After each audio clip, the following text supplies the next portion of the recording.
Minha gente, antes de passar a palavra a Padre Alcivan, ele vai nos falar sobre a festa de Santana.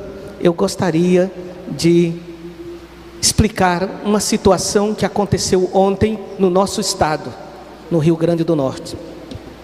Ontem pela manhã, nós fomos surpreendidos com uma notícia na imprensa do RN que o governo do estado tinha autorizado a abertura das igrejas e, ao mesmo tempo, as celebrações. Então nós não sabíamos, fomos surpreendidos por essa notícia e começamos a nos perguntar como era isso. E na parte da manhã tinha um decreto que dizia qualquer coisa, um texto que não estava muito claro para a gente. Então Dom Jaime, que é o arcebispo de Natal, nós somos 3 bispos aqui no Rio Grande do Norte, Natal, Mossoró e Caicó, convocou uma reunião para segunda-feira, porque ordinariamente já seria a época de uma reunião nossa. Então aproveitamos segunda-feira para a gente poder tratar desse assunto, como é que nós íamos nos posicionar diante em princípio, dessa orientação do Estado. À tarde, logo no início da tarde, no Instagram do governo do RN, tinha já uma nota dizendo que não estavam autorizadas as celebrações. E aí a emenda ficou pior que o soneto. Se de manhã foi um tumulto, à tarde ficou um tumulto e meio, e 1000 interpretações, né? Então, para superar as dúvidas, eu tomei a decisão de ligar para a governadora, para ouvir da boca da governadora qual era a interpretação, se valia o que tinha saído de manhã ou se valia o que tinha saído à tarde. E eu ouvi então da governadora e ela pediu que eu transmitisse a vocês qual foi. Ela disse: olha, houve uma má interpretação. Estou citando as palavras da governadora. Ela disse: houve uma má interpretação. O que saiu hoje foi não é decreto, como é que chama? Não, me falta a palavra agora, escapou aqui. Ela disse: olha, o decreto de 1º de abril que restringe continua valendo. Hoje era apenas uma orientação como colocar isso em prática. Me faltou a palavrinha. É uma orientação, mas tem um termozinho jurídico. 1º de abril é um decreto. Ontem era uma portaria.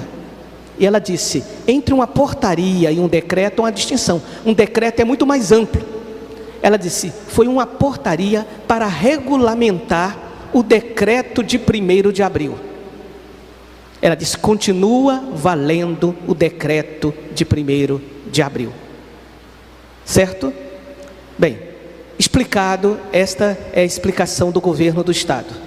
Então saiu uma portaria, a portaria não altera o decreto e não estão autorizadas as celebrações nas igrejas. Bem, diante disso, minha gente, gostaria de esclarecer. Primeiro, fiquei a males que vem para bem.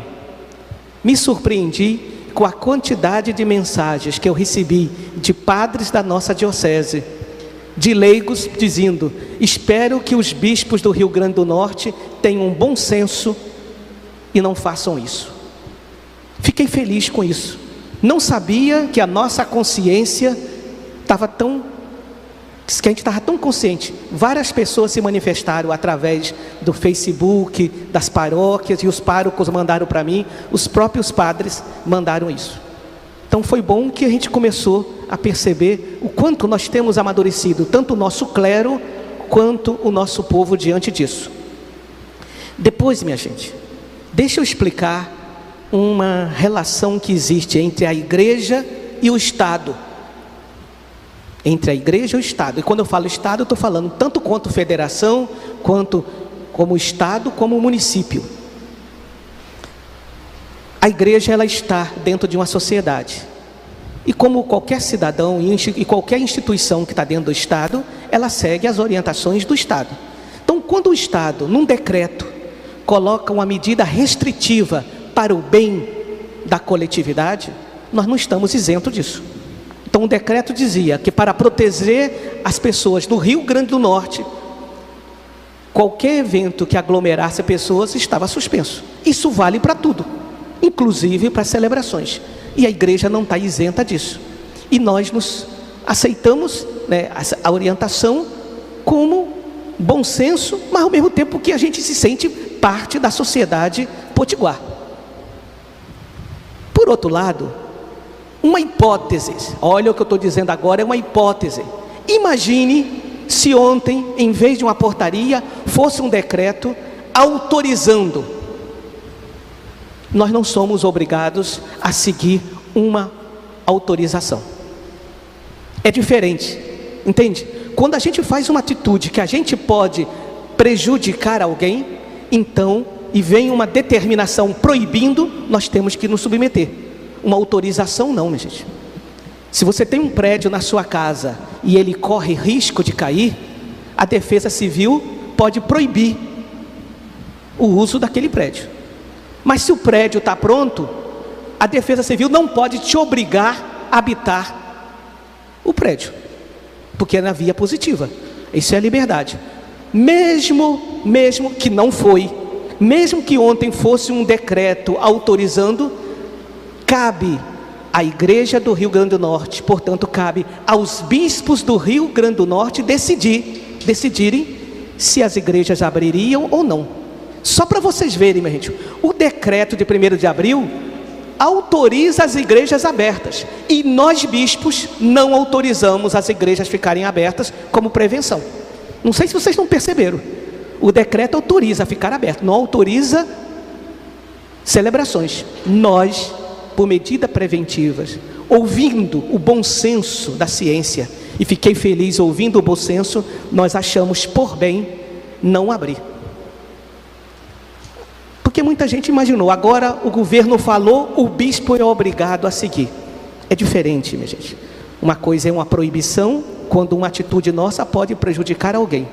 Outra coisa é uma autorização, e a autorização é geralmente pela via positiva. Eu posso executar ou não autorizar. Eu estou autorizado, mas posso fazer ou não. E fiquei muito feliz de saber que o povo do Seridó, que o clero do Seridó pensa como o bispo pensa. Que de fato, minha gente, no momento em que nós estamos subindo na curva, é imprudente a gente gerar qualquer situação que possa juntar pessoas e colocar em risco a vida das pessoas. Como um pai, como um bom pai, como uma boa mãe diz para um filho que está doente: menino, fique em casa, fique em repouso, quando você ficar bom, você volta a jogar bola. Eu digo isso ao povo do Seridó: quem puder ficar em casa, fique.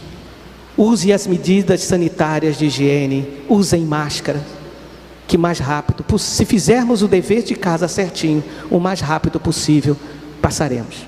Amanhã nós vamos ter reunião dos bispos, porque temos outras coisas para tratar, mas com certeza sobre isso vai permanecer do jeito que está, até porque não houve nem alteração por parte do governo do estado. E seria uma falta de bom senso nós fazermos isso. Obrigado àquelas pessoas que se manifestaram. Fiquei feliz em saber que a nossa consciência de cidadania, de bom senso, de senso de responsabilidade com a vida, a nossa capacidade de ouvir a ciência tem crescido. Porque Deus, minha gente, não fala somente pela boca do padre, não.